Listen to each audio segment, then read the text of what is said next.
I was just hopeless most days. And, when I voiced that to my sergeant, I said, what do you do when you feel like you got nowhere else to go and you just feel lost? He told me, well, you're here for 6 more months, so you better suck it up.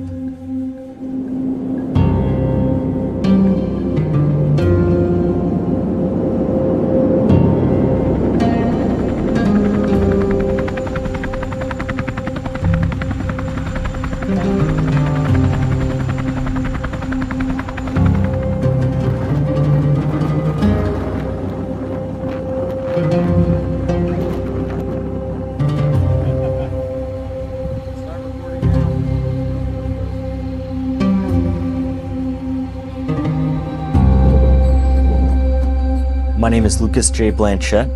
I've been a member of the New Hampshire Army National Guard for 6 years now. I'm a wheeled vehicle mechanic, and civilian side, I'm going to school for a degree in business administration with a focus into accounting and justice studies. Being in the National Guard is a lot different from like active duty or the movies, because on paper it's only 1 week in a month and 2 weeks in the summer.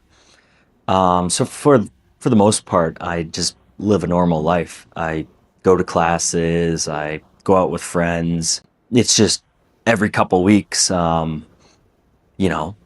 of going out for drinks on the weekend, I have to get in the uniform and, drive over to the armory. The hardest challenge the Army ever put on me, though, when it comes to education and life in general, was definitely deploying. I deployed from April of 2023 to February of 2024 to Kuwait, Jordan, and the United Arab Emirates. I basically had to pause my education for 2 whole semesters. So Kuwait, during the dry season, like the summer months, it can get up to 120 degrees Fahrenheit. And when it's humid out, it's a humidity of almost 100%. So it's just this ever persistent heat. The tent we were working in didn't have air conditioning.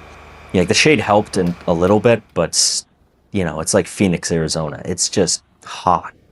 The mechanics, the vehicles we fell in on, only 30% of it was mission capable. So we fell in on this broken gear and spent 10 months just working nonstop to get it fixed. The maintenance company worked 10-hour shifts, 6 days a week. And a lot of times they pull guys in on Sunday and have them work half shifts, basically like overtime to get certain pieces of equipment ready. They experimented with changing the schedule a few times. 1 week they had us work 12-hour shifts every day. There was a point where I basically sat down in a chair, took 2 caffeine pills, and just kind of cocked my head back for 3 hours.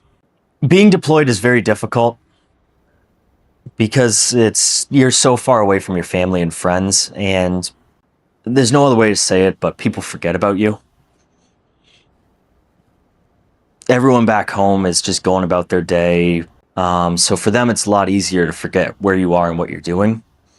But for you, it's a ever-present thing. You're always wondering, what's going on back home? What am I missing now?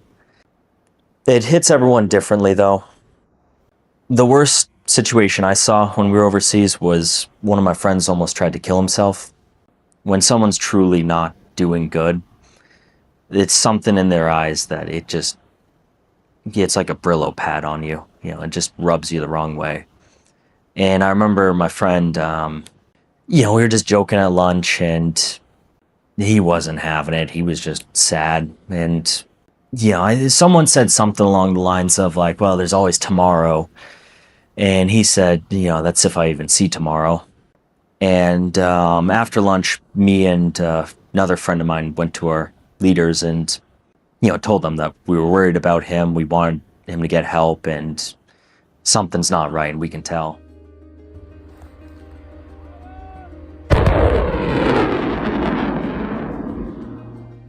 You're so used to being in the desert, being around all this military stuff, it becomes a way of life in 10 months.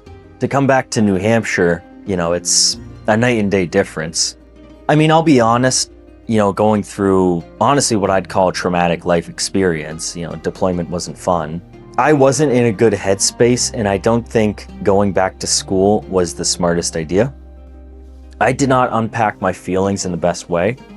And even to this day, I think I'm trying to pick up some of the pieces. And having these life experiences that I can't share with anyone, that no one can really relate to, you get used to not really being able to share this stuff with anyone.